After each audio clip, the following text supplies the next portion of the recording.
Sup team, how we going? First off, I just want to say a huge thank you to all you out there for supporting this Assorted Kiwi podcast. Life is assorted, taste is assorted, our minds are assorted, and our stories are assorted. The Assorted Kiwi podcast is where Kiwis can share their assorted perspectives, ideas, and dreams. Assorted is all about Kiwis connecting through what is important to them. Every idea is important to who you are. Some may miss, but the best ideas are the ones that challenge ways of thinking and also emotionally connect people to one another. This is the definition of the Assorted Kiwi. Yo. Welcome back to the Assorted Kiwi show.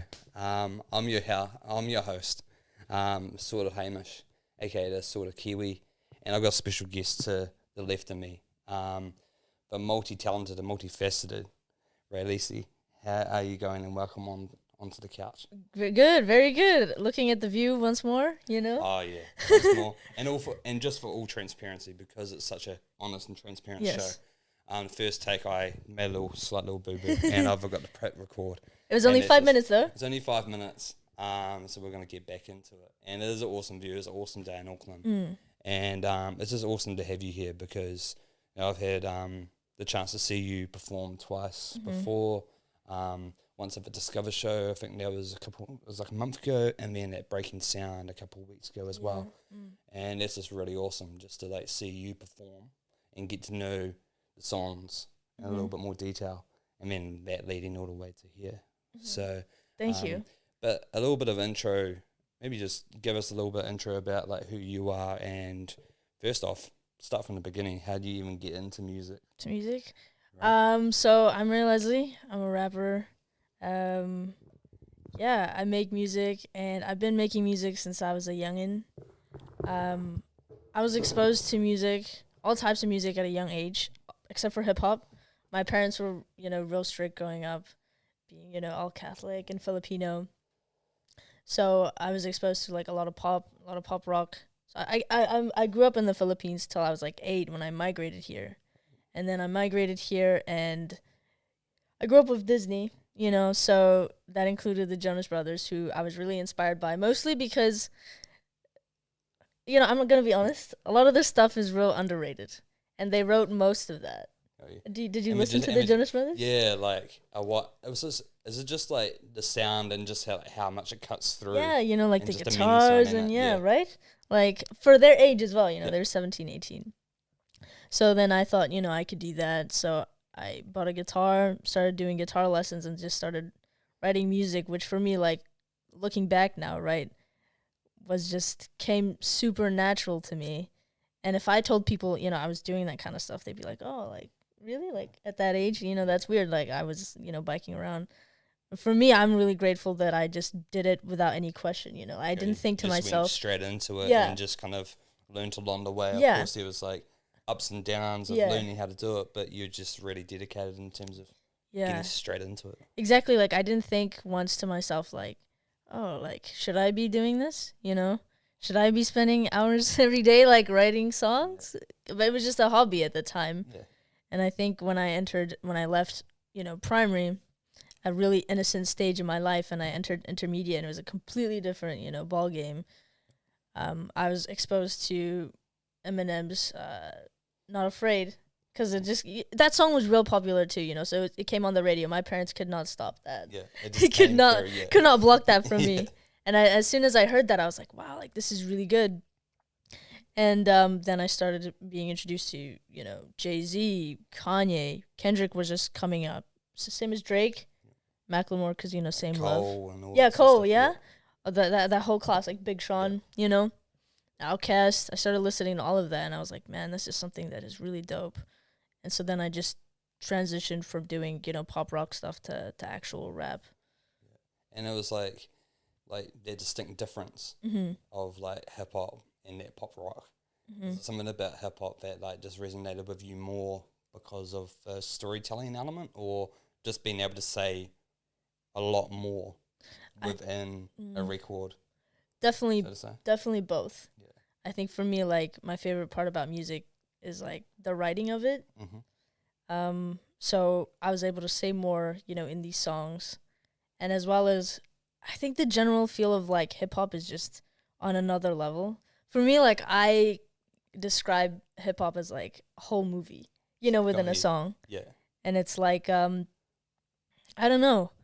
When I started getting exposed to, like, hip-hop and stuff, there's just a lot of anger, which I was also feeling at the time. So when I was first writing, rap, I would just use it as a place to, like, vent, and rap about my frustrations and, like, my days. Just do a diary of, yeah, like, exactly. would it be like every day after kind of school, just like, I've got something to get off my chest, blah, blah, blah, Yeah, and write it record was kind of like a friend that I would go to and, like, talk about, like, your in own a poetic yeah. way, too. Nice.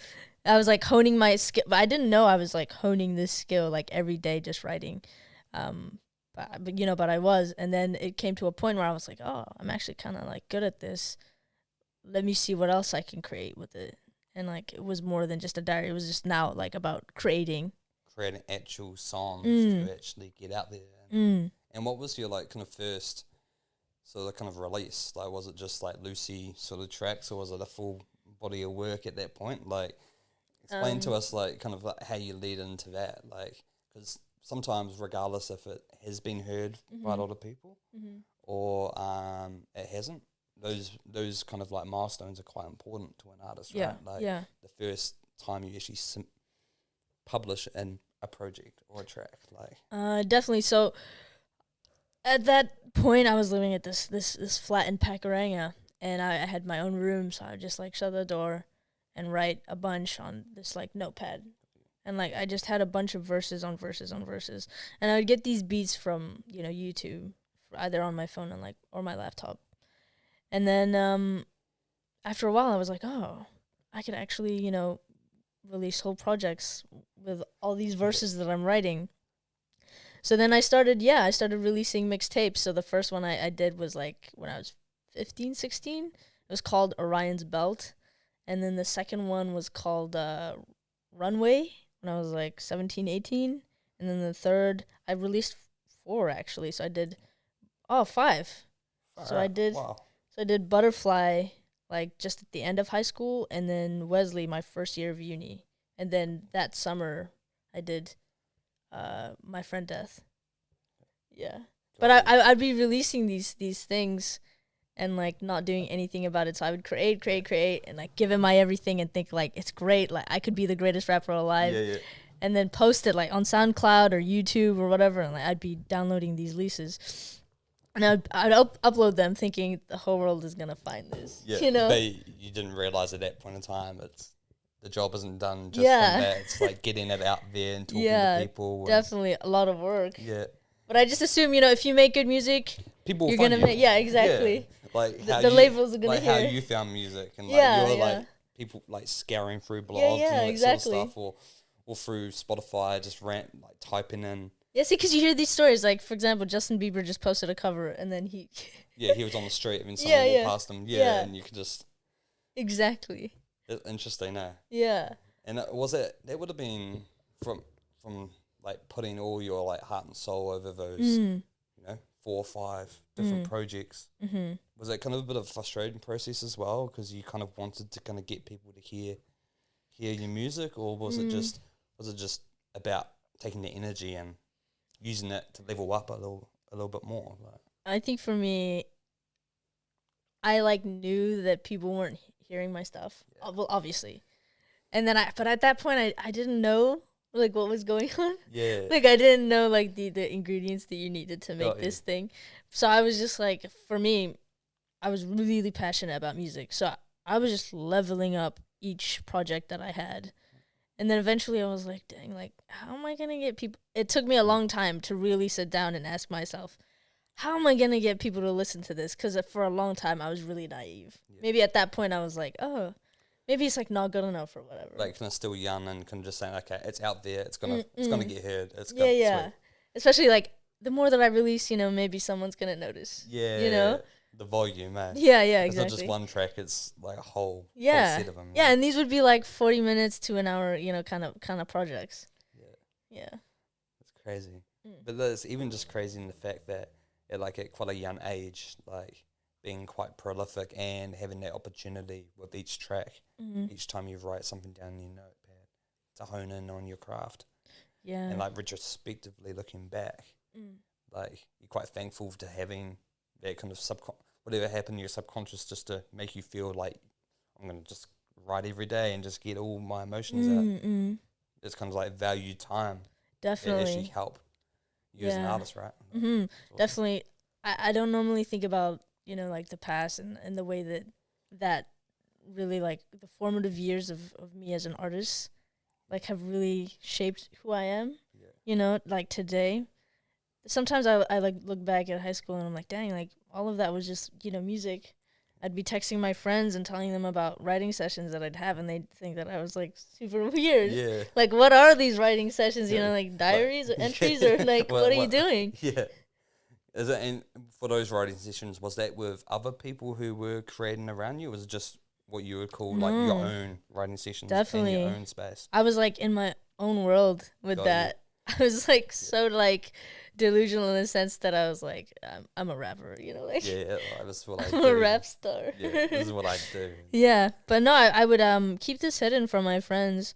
I don't know why. I think I was like, I'm gonna wait to make it big time and then tell them, you know, that I'll surprise them. It's kind of like a weird like kind of like way of thinking, eh? Yeah, kind of like, I don't want to tell anyone about it, but I want to be known at the same time. So it's kind of this like kind of conflicting thing in your head. Yeah, I don't know what I was doing when I was young. I don't know what I was thinking, but yeah, only a couple people like really knew. Got you. I think I had like one summer where I like went camping out in the Coromandel, and we were like stargazing. It was me and my cousins. I was like 15 or something.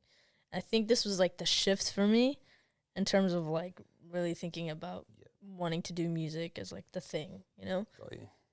And we were stargazing, and like this is really corny, but like somebody asked, I think my sister asked, like if you could wish for one thing in this whole universe, like what would it be, right? And my cousins were saying like a pool, you know. They were young, you know. but the second that she asked that, I was like staring at Ryan's belt, and like I just knew at the pit of my stomach like that this is what I wanted forever. And I think that's when everything shifted. That's also why I called my mixtape Ryan's Belt. Got you. Yeah. I should get that tattooed. You know, that's awesome. like the 3 stars. And like from that point, were you just like, okay, cool.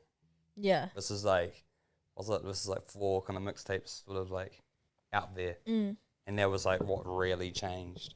I think that was prior to the mixtapes. Got you. Yeah.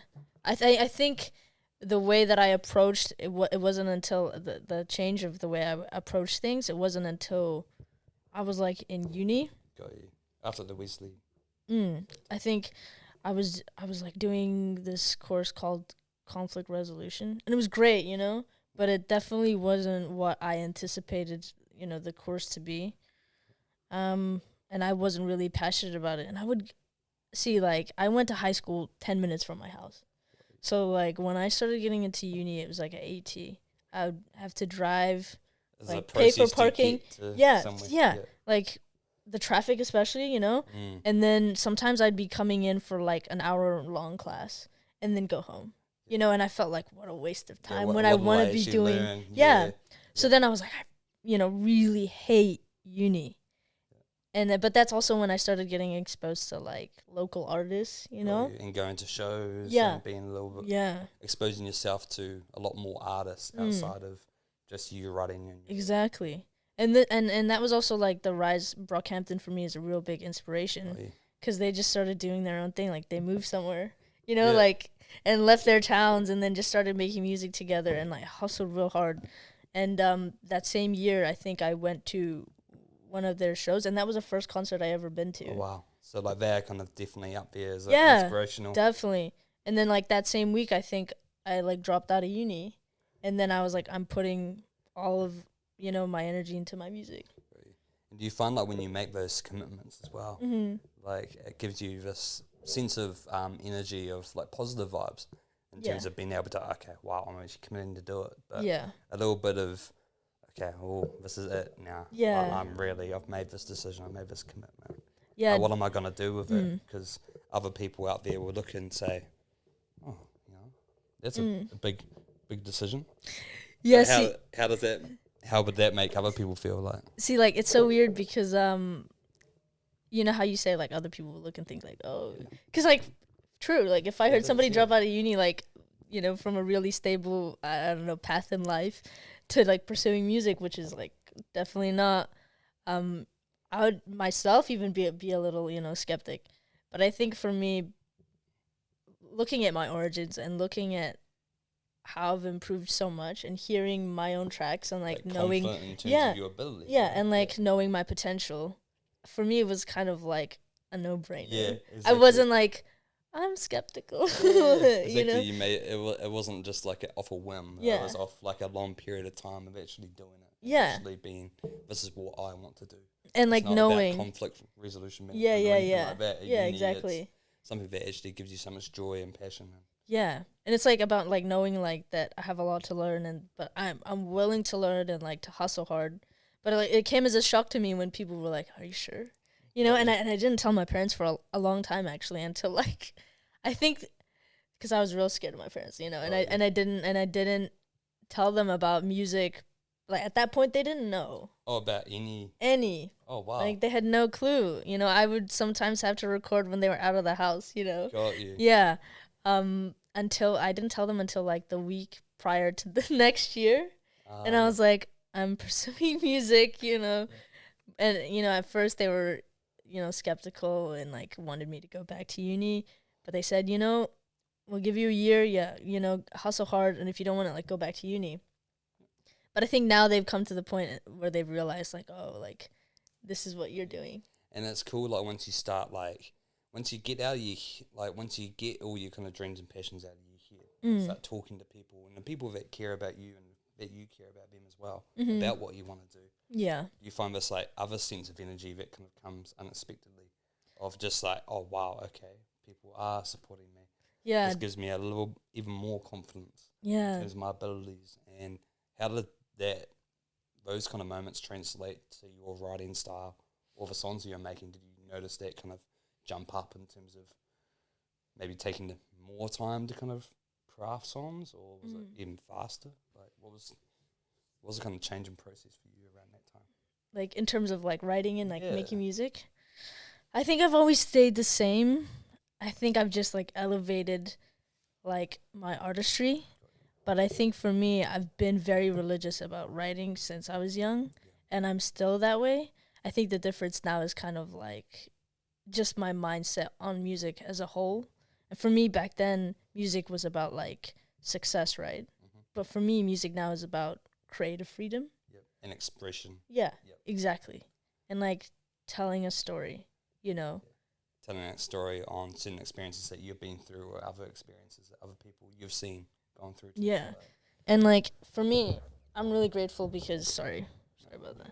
So I'm really grateful because I think that transition, you know, in my music from, like, just doing it out of a hobby to taking it seriously, you know, during that uni time, I got a job, like, for the first time ever. So I was able to fund everything through that. But at the same time, I was getting a lot more freedom because I had that job than I previously did. So I was falling in love with, like, life and, like, having new experiences, like, new friends, and everything just kind of, like, married into each other to this blend. Yeah. Just after, like, kind of creating the environment and the control for yourself to be free within that creative process. But I think with, you know, what you said earlier, like, when you question, like, what did you say earlier? I mean, sometimes you make a decision and then you kind of, that little voice inside your head, yeah, kind of, like, give you a little bit of doubt. And the conversations that you have, right? Yeah. For me, I think it did come with, like, a slight pressure to, like, do things well. You know what I mean? Because, like, this was what I'm supposed to do. You made that decision. Yeah. Okay, sweet, cool. And it was the first time that I was sharing with a lot of people, because you know how I hid it for, you know, for a while. It was the first time sharing with people, like, this is my dream, you know? Yeah. And so for a lot of them, they didn't know me as, like, a rapper. Got you. Because you wouldn't have even been doing, like, those live No. No, it would just be not even, like, doing videos of yourself performing songs, exactly, and putting them on your gram or anything like that. Yeah, so I was faced with a lot of skepticism, but I you know, I had to power through that and be like, yo, I'm gonna show y'all. Yeah, and that's awesome. And it's kind of like, Thanks. the only reason why I asked that is like, because, I mean, some people don't even think about even that kind of skepticism. And it is a reality, but it's just awesome to hear that you acknowledged it, but you didn't let it get you down. Because I mean, like a lot of people out there could like make a decision and be like, oh, Yeah. no. Yeah, like It's just interesting. it's hard. I mean, with like music, right? It's it takes a lot of talent, obviously, and a lot of work, which is like cool. But I think something that isn't talked about more is like it also takes a lot of bravery, like to create. Because a lot of people, you know, they have this ability to do something and to create something, but a lot of times they'll shut it down because they're like, oh, you know, where is this gonna go? Yeah, or it's not good. Yeah, exactly. Yeah. But like, if they just push through that and they're like brave enough to let themselves like do what, you know, like they're just like brave enough to let themselves be heard. You know, whether it's on music or even just their voice in general. Yeah, exactly. And that applies to like more than just music. Like if you're like an entrepreneur or whatever and you have a great idea, you need to be brave to be like, oh, yo, I'm banking in on this and like doing this, compared to just knowing you're having a good idea and being like, that'll never just work. talking to yourself about it. Yeah, exactly. And when was like, so around uni time and you left uni and there was that, within that first year, just a pivotal time in terms of, was that the Demolition album around that time in terms of recording that? Or was that a bit later on? No, yeah, it was Demolition. Yeah, I think I like dropped out of uni. I think that like midway through second year. So then I had a summer of like creating and then more creating, but also I was like not linked up with any producers or anything outside of just like your laptop and YouTube. And my Samsung Go mic. Got you. Yeah. Yeah. So I think that first year was a lot about like trying to link up with people and like meet with different producers. So I met with like a couple producers at their like home studios that I was real naive as a kid that I paid too much and like service wasn't, you know, like got you for like standard royalties and exactly. mixings and all that sort of stuff. And for me, I was like, oh dang, like okay, like not this, you know. So it was like a learning process for me too. And then I eventually found Milky Ave Studios, which is headed by Caraway Gao. I don't know if you know her. She's a producer. She works with Padiso. Yeah. I think that's one Mad talent. Yeah, Mad talent. Yeah. One of Padiso's producers as well. And then we started linking and just doing music. And then that's when Demolition was born, and that same summer like came out. Awesome. My first EP. And that would be like the first one that you actually like, this is the new definition of Ray Lacey. Like, yeah, it was like first official thing ever, you know, like Spotify, all of that. What a kind of promo and all the like people that you connected with and actually getting out. I think I was like doing minimal promo. Yeah. But still more than what you had done before, definitely. Because you've kind of taken all those learnings. Definitely. All those years of grind. Yeah. You know, like at that point, what it would have been like at least like 7 years of like hustle and writing and all that sort of stuff to get to that point. Yeah. And into an actual body of work. That's just awesome. Thanks. And was that around the first time you kind of started, okay, there's another element of being an artist as well as being on that stage, like, of performing, Was that around that time too? You kind of started, or were you kind of doing bits and bobs before? So, you know, I that was the first time I think Demolition came out, and I had a listening party. And I did my own show, you know. And like I say, this is a learning process. Like doing that show was also a learning process. So I did, I booked some venue on K Road, Thievery Studio. Oh, okay. Yeah, I booked Thievery Studio, and I like invited all of my friends, and it was, you know, unpaid, so I spent lots of money on that, and then performed for the first time ever. Wow. But it was like wild because that experience for me was like, I didn't know how to throw an event. So like I bought everyone I bought drinks, I bought like food. You really invested it in. Yeah, and then it was cool, but I was slightly nervous. But I think I still didn't know like kind of what I was doing. But I was like, this is what I should be doing. Yeah. But I didn't know if it was right. Yeah. And at that point, did it really matter? Because you were just you were just like putting all your energy out to a body of work. And yeah, exactly. And I kind of look back on it and I'm like, oh, that's cool. Like, I really had the guts to, you know, do that shit. That's awesome. Yeah. That's super cool. Because when did Demolition come out? That was December 2019, I think. 2019. Mm-hmm. And like, was that around that time, like a lot more other people and artists were kind of reaching out to Mm-hmm. you as well? Like, yeah, definitely. Because of that? Mm-hmm. I met Pariso that night, actually. And Chelsea Naipi from Technicolor. But yeah, like it was just, you know, slight meetings, and I was linking up with on socials. Ah, sweet. Yeah. So that night like kind of like propelled me to making more connections, you know, locally. Yeah. And that kind of like started the feeling, okay, this is getting somewhere even bigger now. Probably a massive moment of like feeling quite proud at that point as well, right? Yeah, definitely. That's awesome. And then after that, you went, because you're always writing, straight into the Distortion album as well. Yeah. Straight after that. Yeah. Distorted was my one of my favorite things, because I think I wrote like the whole year, and then last minute just did like all the recording and the mixing in time span of like 2-3 months. Oh, wow. But at that point I was like also working every day, so I would I was doing 6 a.m.s, right? I work at Krispy Kreme. Yeah. So I would work from like 6 to 2, and then from say 2 to maybe 8, 2 to 6 depending.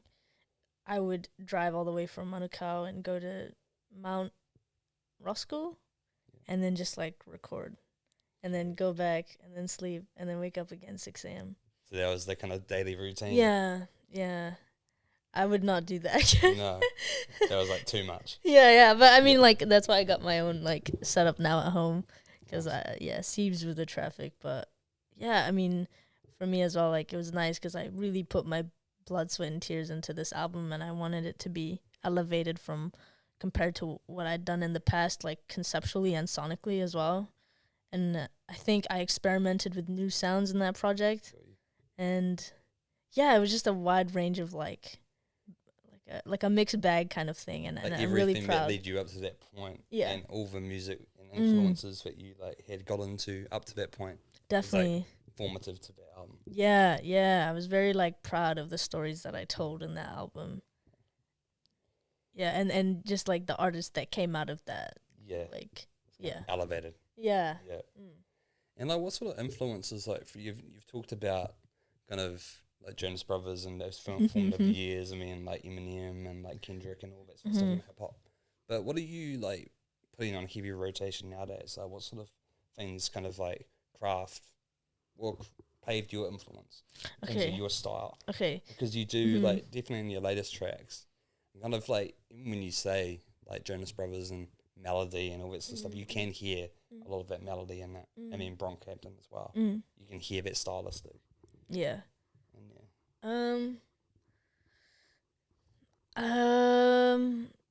Here's the thing, like with my writing, I have like 3, I think, really big influences, but none of them are hip hop artists. So Jack Antonoff from Bleachers, Frank Ocean, and Lord. Yeah. I think they are wonderful writers, and just like the poetry in their words. I think I'm really like how do you say it? Like real. What is the word when you're like really? Like really into it, sort of thing, or? No, it's like I'm like a perfectionist with like every line. Kind of meticulous. Meticulous. That's the word, meticulous. I'm really meticulous when I'm writing, because I kind of want it to be like on the same level as they are. Yeah. Like, and every line. Word has to, every line, every word has to have its place. Exactly. It isn't just a word to fill in space. Like. Yeah. If like a word is ugly, I'll be like, oh, scrap the whole line. I can't do that. Yeah. But I think with them as well, not just in terms of like their writing, just like the way that they present their ideas, like in a subtle, but like such an impactful way as well. I think that's how I want my music to sound. I just think like music that makes somebody feel alive. Yep. Like the emotions that you feel like just intensified, like ultraviolet, kind of thing. And those artists definitely do that. Like they do it in such their own distinct way. Mm. But beyond the surface, it sounds amazing when you listen to them. Mm. But then you delve deeper, and it's got a lot of depth. Yeah. As well, right? Definitely. So beyond the sonic, that immediate sound initially, it's the layers. Yeah. Exactly. Of that songwriting that like takes it to a totally different level. Yeah. In terms of like hip hop artists, obviously more than just the people that I said, like Mac, and Tyler, Outkast. Yep. Yeah, those would be top ones. Yeah. At the moment, I'm listening to Vince Staples' Nice. new album. His new album. Yeah, you it's like? Awesome. Yeah, I just love his recent albums, and even like Earl. Yeah. Like they're concentrated bodies of work. So beautiful. And there's like even like looking at those bodies of work can be quite a challenge to kind of be able to like put so much ideas into say like 5-6 different tracks. Yeah. But like that's the beauty of it, right? It's like kind of a challenge in itself. Like I said about the like with hip hop for me being like a movie. Yep. It's like so because I love movies. If I wasn't doing music, maybe I'd be doing movies. What's your favorite movie? Well, you got too many to count. I'll give you like a top 3 or top 4. Probably like Blade Runner 2049, The Godfather, The Departed, and those last two movies you just said, like in my top 5 too. and like Godfather's just Dark Knight. Dark Knight. Oh yeah. Yeah. Those man. Oh, they're just beautiful movies. Right? Like Godfather's one of my favorites. And The Departed too, right? Yeah. Underrated. They Crazy. talk about Godfather so much, but like I feel like The Departed. Departed is like shoved away to the side, but it's so good. Oh yeah. And it's like they're massive stories, because they're quite long. They are. All those movies that you like just said, they're massive bodies of work. Yeah, well, that's like kind of how I see hip hop, and so like when an artist releases like a really good album, I'm like I kind of see it the way that I see a movie. I just sit down and like listen to everything. And sometimes, I'll get emotional and like be like, wow, like this is real freaking good, you know? That's how I felt like when I watched Uncut Gems, Same vibes. Did you watch The Irishman? Did you ever watch that movie? The Irishman? No, I think I like Robert De Niro. I think because I saw a YouTube video where he was like, it was like from a scene from that movie, and it was Robert De Niro beating some guy up, but it was just too bad. Too much, yeah. And I was like, oh, I don't know if I want to watch this. I don't want to taint my See me innocent ears. Yeah. Nice. That's crazy. Well, that's like so cool. Just that it all like kind of makes sense. Like I always like asking people's different influences beyond just music as well, right? Because what other sort of like things do you kind of get into to kind of draw inspiration, like outside of kind of friends and relationships or just experiences going outside? Like, what do you do outside of like making music? Because it can be quite important to kind of shaping your overall creative process too. Like. I think for me, like traveling is like a really big thing for me. Even, I mean, we can't really travel too much now because of COVID, but I mean that's why some days I'll just have a time where like I'll go in a different part of Auckland and stay overnight. Just book an Airbnb and just stay there and like take in nature or. I mean, but you said the experiences. Yeah. Perspective, right? Yeah, and just like be with my friends. But I think for me like a big thing is like movies.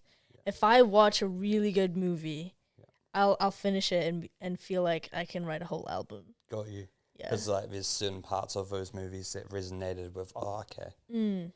I kind of related to that, or it inspired me to write about that. And just like for me, like the beauty of a film, like the score, like the cinematography, the colors, characters, storyline, like those elements are like my favorite elements of a film, right?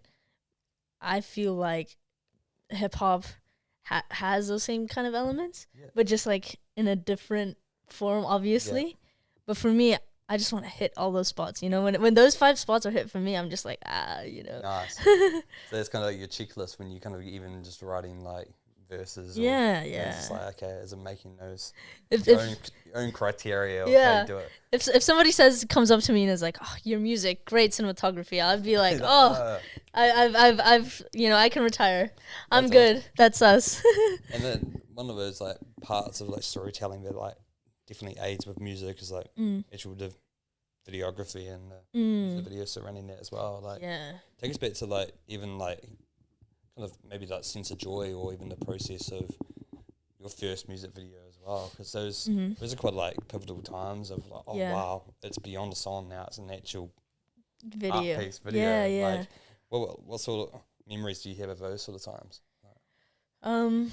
So the first video that I made with the same guy that I've always made music videos with.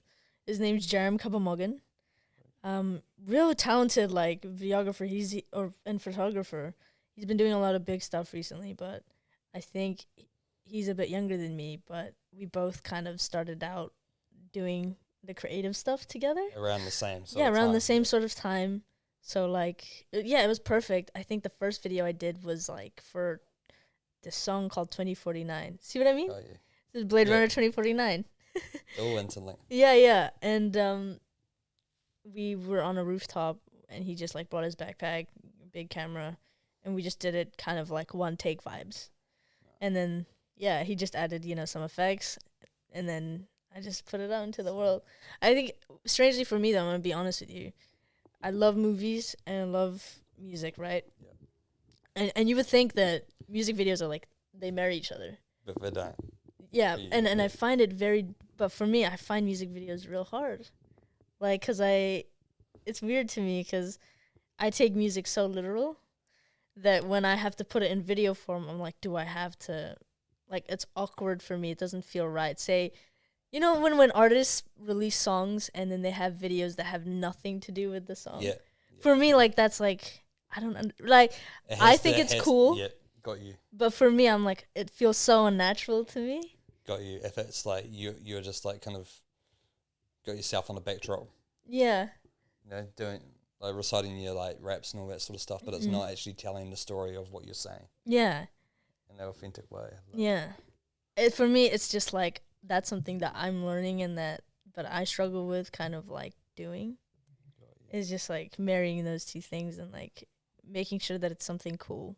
But I think with music videos, like it's a free canvas. Yeah, you know, you can really make anything and it'll still look cool. Yeah, exactly. It's still like, I always find like, as soon as you see a music video, it makes you love the song even more. Even if the music video isn't like up there or not, it's still a visual representation of something that when you hear the song, you can play the music video back in your head. Yeah. I think I just put like a lot of pressure on myself because I just love those two things so much, you know. That you want to make it as perfect as possible. Yeah, exactly. Oh, yeah.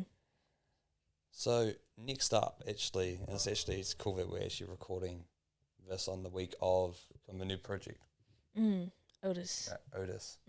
So what's the inspiration surrounding that tape and that little project? Like, was it just like something that you just needed to get off your chest, or was it just one of those things? So do you find that now, like when it comes to like projects or songs, it's just, you know what, I really need to get something off my chest and really put it out there and get people to hear it? Like, Otis is really funny actually, because like I had released Distorted in November, just like the last November, and then I thought to myself, okay, I'm gonna take a break, you know.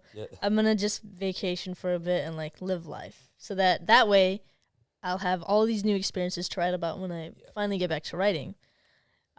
So December came and went, and you know, had the best time, and then January happened, and like there was a pivotal kind of moment in my relationships, and I couldn't not, right? Yeah.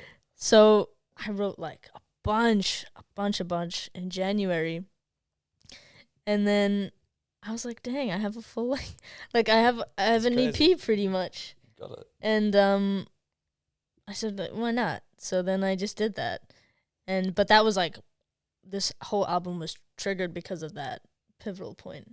And also, not just this EP. Sorry, did I say album? Album, EP, project. I think EP, yeah. This tape. Yeah. This tape was triggered, but not only that, like not only the tape, but I think this like I'm just operating on a different level now because of that time. So prior to doing I know this has nothing to do with the EP, but prior part to of the story. yeah.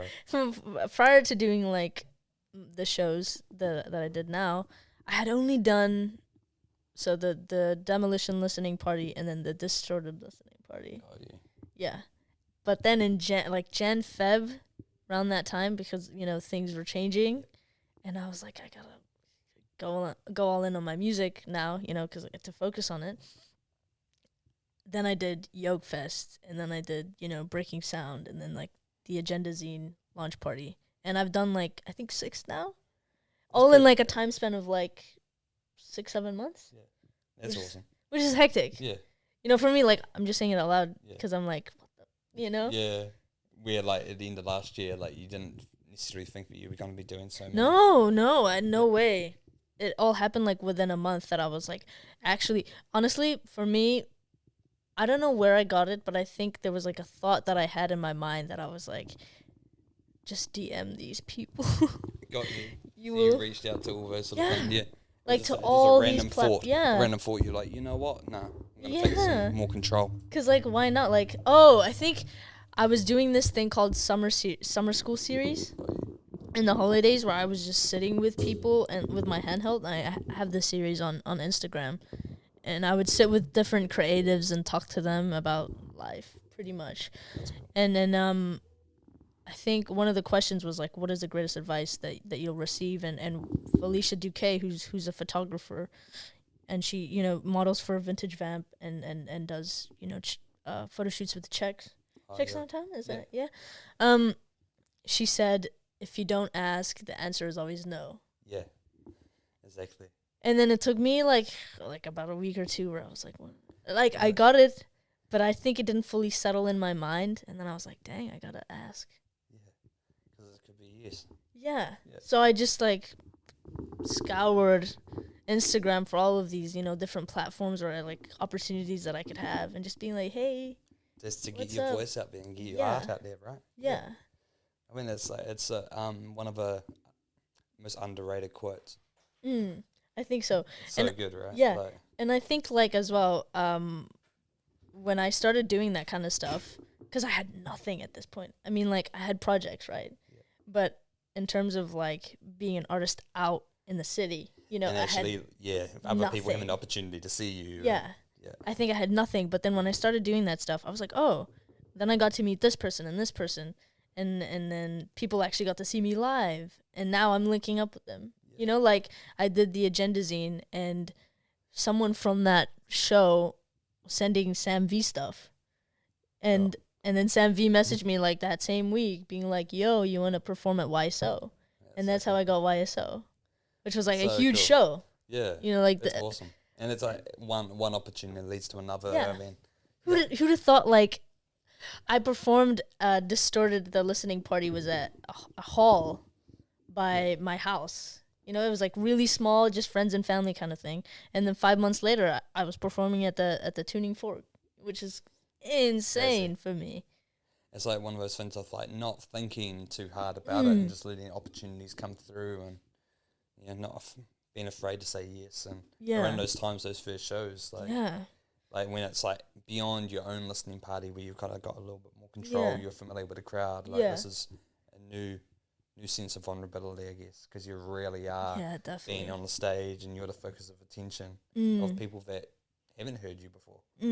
Like, did you start, like, kind of getting, what was the feelings after you in this year, like, doing a lot of live show performances? Like, how do you feel when you get off stage as well? Like, all those nerves, even the contrast of the nerves that you have maybe before. I'm sure you, regardless of how many awesome artists that perform all the time, it's still a sense of nerves. Yeah. But what's the difference between how you feel before you go on stage and then afterwards? Like, talk us through that for you. Like, I think I feel nerves before the show, right? Yeah. But then I just tell myself, just do good music. Yeah. Because, Yeah. like, that's what this is about, right? Yeah. The music. So then as I start my performance, obviously, like, that first high hellos, it's like you can hear some nerves. But then I'll perform that first track, and then I'm like, this is And you're in about the the music. zone. Yeah.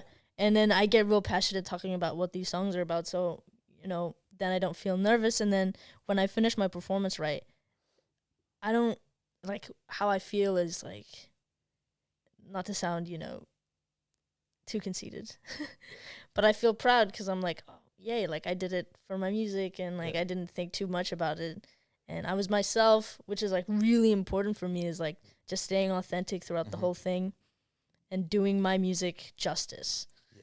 And in the way that you see it. Yeah. In the way that it, like, how you intended it. yeah, Right? Like, having an intent. yeah, in your definitely. performance, Right? And like, afterwards, I always feel real good. And like, it's really exciting because then after my performance, that's when I'll meet people, cause, like, whoever comes up. And that's, like, with you, like, that's how I met you as well. And just different producers, and that's cool. Or just, like, ordinary people, which is so dope. Like, for me, ordinary people are, like, my favorite people to meet. Yeah. And I mean, it's like, it's kind of it's awesome, like, just seeing that arc of, like, how far you've come, considering, like, earlier on when you were just, like, releasing stuff, putting it out there, and then not doing anything with it, and then on to the next. Yeah. This is, like, your art can kind of continue to leave through multiple performances, and more people kind of get more familiar with what you're all about and your style and what you bring to the table. Because honestly, like, and this is not me just saying it, like, the energy that you have on stage is, it's, like, so unique to, like, there's no one else that does it like you. Thank you. When I look at it, Right. you have your own style, but your own sound as well. Thank you. And this is me just saying it, like, I'm not just saying it, but Thank you, bro. it's cool. And seeing it twice, like, it's just, that's why I asked it a bit, like, earlier on. It's like that element, even just, like, how important it is now to have that opportunity to be able to perform in front of people. That's just Thank you. fire. I feel like, although I've only performed, like, this number of times, like, less than 10 times in my life, in front of an actual audience, and prior to that, like, never before, not even, like, in a room. I used to be in my bedroom and, like, pretend that I was performing in front of, like, thousands of people. Yeah. And, like, it's weird because, like, none of it was real, obviously. You're, like, manifesting this kind of thing in your head. And I feel like I gained confidence from that because I'm like, oh, Yeah. it's, like, just in my bedroom. Yeah, but you're training your brain to kind of deal with these experiences before they eventuate, Yeah. It's crazy. Grateful for my delusion as a youngster. Yeah, I mean, you have to be kind of, like, delusional with sort of form of success, right? Because you kind of just have to kind of, even creating something out of nothing, you have to be somewhat delusional to kind of even believe that it could be created in the first place. That's so true. Right? I don't think about it like that. Yeah, that is so true, though. Just random quotes from my head. Not that they make sense, but, like, it's dope. But what I'm going to get you to do, it's been such an awesome chat. Thank like, you. even though the first hiccups initially for the first 5 minutes of me forgetting to hit record, but we managed that so well. We managed that so well. Yeah. Super smooth transitions. Yeah. But would you like to play, like, maybe like a kind of a track that's kind of, like, set to drop? Like, by the time this comes out, people will be able to, like, listen to it. Yo, but yeah. what's, like, because one of the tracks is already out at the moment, right? Mm-hmm. Yes. Look at me. Look at me. That's fire. I remember you, like, performing that as well. Yes, That's I did. cool. I did. Thank you. Like, what's another track, like, that you want to, like, kind of perform, or do you want to actually just play another? Yo, I'll play, like, my favorite track. I'll play the outro. Outro. Yeah. Oosh. Outro vibes, Awesome. Uh, That's good. And what is this, like, even before you play it, like, what is this, like, tape even just, like, because obviously you just needed, like, you had all this stuff, you weren't gonna, like, record anything. I mean, you're, like, it just came to you, like, what is this, like, what do you want people to, like, even just, like, walk away about? Because, I'm like, listening to this tape.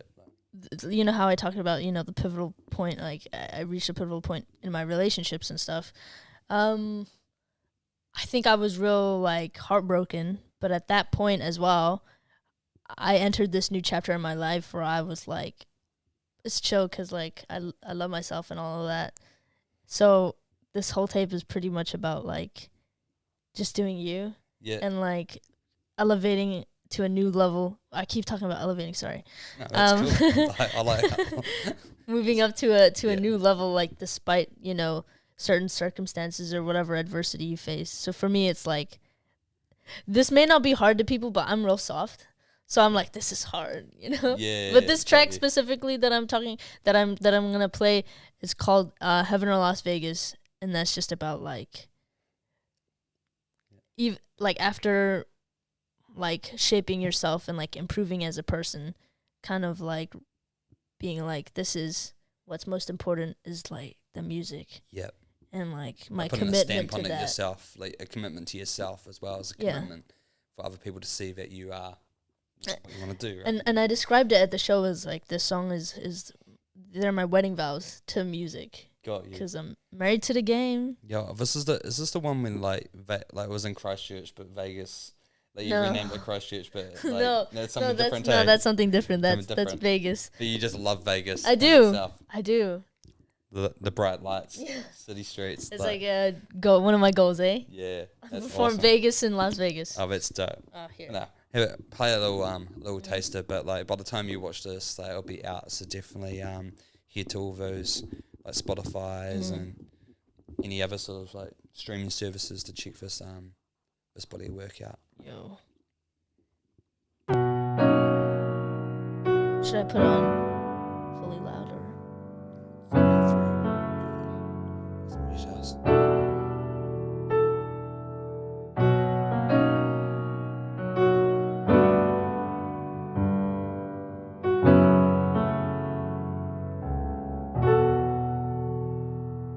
Speaking forward, I'm back to being a bum. I'm smoking another cig like I'm open to being sinful. The sight of the sun is wet and I'm wet as hell living single. I'm single as fuck, too focused on dropping consistent singles. An album or an extended. My bed is an open-ended. I'm never seeing her nowadays, barely meeting the schedule. Friends that are needing time, a liver that needing wine. I'm balancing my account while fighting a war without. The question isn't belief, not state of mind, but the stomach. Do you have what it takes to swallow the fucking come up? So many are disbelieving. A secular state I'm leading. Don't vote for me, I'm a win. Still fuck what you think you're seeing. Fuck what you think you know. It's exactly what you don't. Got a decade inside me waiting, I wasted, but now I'm home. I married the music years ago, never committing whole until now. Until now, when the worst has blessed me with solid ground, yeah. I'm still wanting more, yeah. I'm still asking how, after knowing what I know now. How am I still around, yeah? How have I been found, God? How have I put out 2 projects in 2 years when I was living like a clown? I was always feeling down, always messing with these motherfuckers, sleeping on the couch, drain my energy, believing I was something that I wasn't. Now my vision looking tunnel and it's looking like I'm about to come around. You think I'ma stop now? You think I'ma beat the blessing, leave it bleeding on the ground? The revival of my spirit feeling bigger than it sounds. Been encountered with some penances, these bitches free the house, and my hands on the pen, screaming louder than a well-weighted apology. I knew this was bound to be an elevated side of me. No bitch could ever pry from me, predicting this here honesty. I'm scraping up my losses, best to count up all my steps for the cost, yeah. And baby, if I could say it, I'd be there, I'd be famous. I'd be banking my pesos, so my aunts, uncles get raises. I get drunk, I get faded, I'd be the best in the nation. I get my checks and then spread them across my bread like a bagel. Go on yearly vacations, pray more often and thank him. Leave my death out the problem, my music making a statement. Don't need a save if I'm making it, what's the price if I take it? Living free as myself, ain't nobody ever replacing me, said.